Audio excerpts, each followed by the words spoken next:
Hello everyone. Today we will examine the village of Davutlu, known as Kara, where ghosts have invaded and paranormal events have occurred. Is this story real? Or if it is real, what is the story behind it? Let's see all of this together.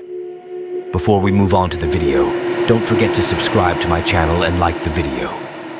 In 1989, after the sky darkened, people in the village of Davutlu began to see non-human entities. And after that day, villagers were too scared to go out into the streets after the darkness fell. People first said there was heavy fog, then they said they saw ghosts. And the events didn't just stop there. Chickens stopped laying eggs, cows stopped giving milk, and women couldn't get pregnant. This event was spreading to more and more people day by day. The incident had become so big that it was even covered in newspapers. This news caused a stir in most newspapers at the time. The story of Lulburgaz's Davutlu village, or Kara incident, caught the attention of newly graduated young journalist Haki B, and he went to the village to investigate the incident. Not believing in such paranormal events, he took his equipment and went to Davutlu village. After Haki B went to the village, everyone he talked to and recorded on video claimed to have seen some non-human beings or creature-like things, and everyone said that after 5 p.m., no one could definitely go out into the streets. Everyone's telling and believing in this incident encouraged the young journalist to stay to do more research. Haki B, who stayed in the village for 11 days, did not encounter any extraordinary events during this time and wanted to leave the village, but the villagers didn't want him to leave. So before leaving the village, Haki B gave his camera to a 14-year-old child.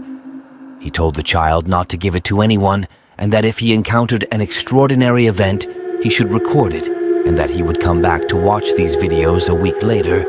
Then he left the village.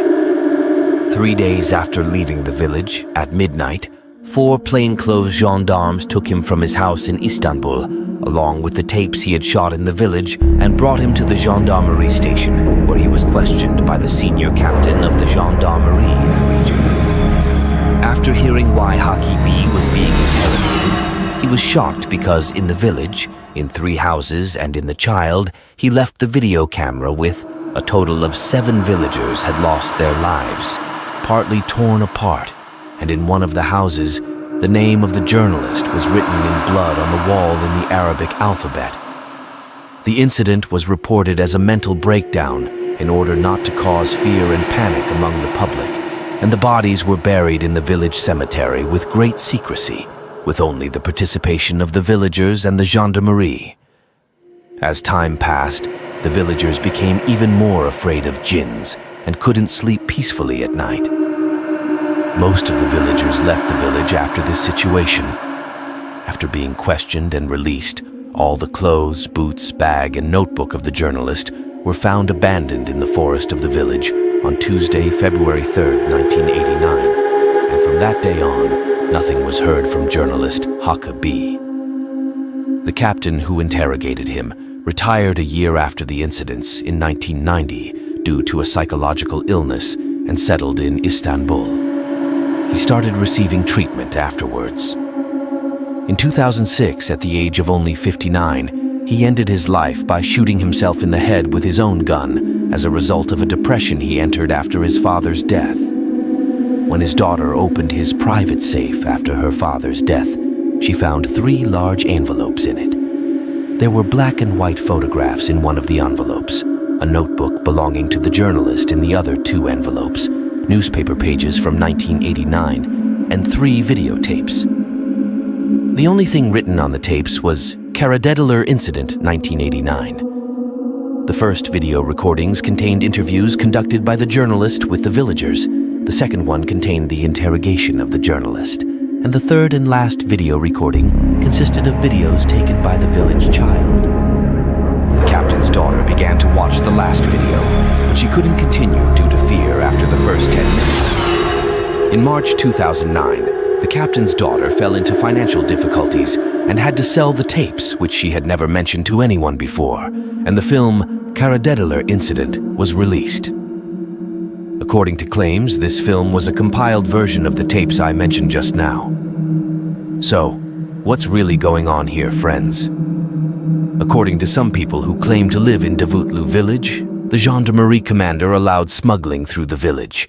They were shooting into the air and making screaming sounds at night to make their job easier and smoother, and they were telling the villagers this as a ghost story. The villagers who thoroughly convinced themselves of this situation were no longer able to go out after 5 p.m. They named these events Karadediler.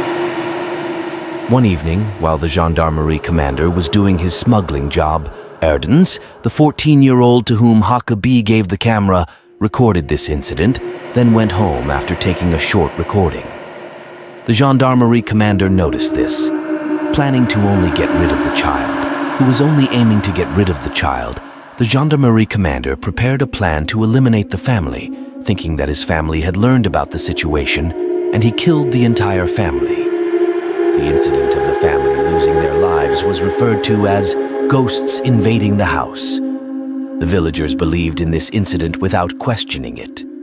In order not to reveal this corruption, the gendarmerie commander sent 4 gendarmes to the journalist Huckabee's house and took him from his house in Istanbul at night to interrogate him.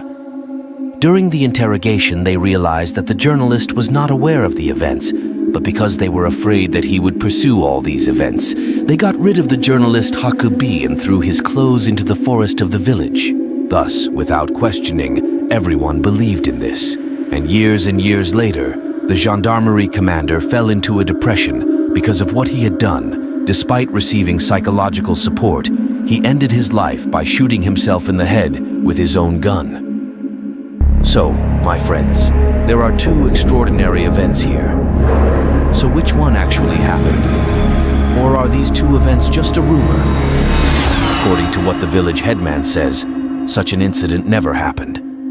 When asked to the elderly people in the village, they say that such an incident never happened in this village. When we dig a little deeper and research, we see that the movie was not shot in Davutlu village, but in a different city in Turkey.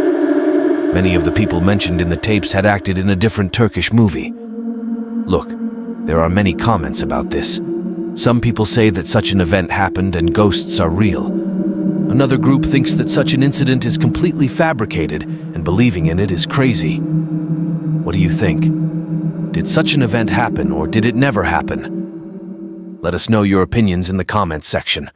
Let's solve this mystery together.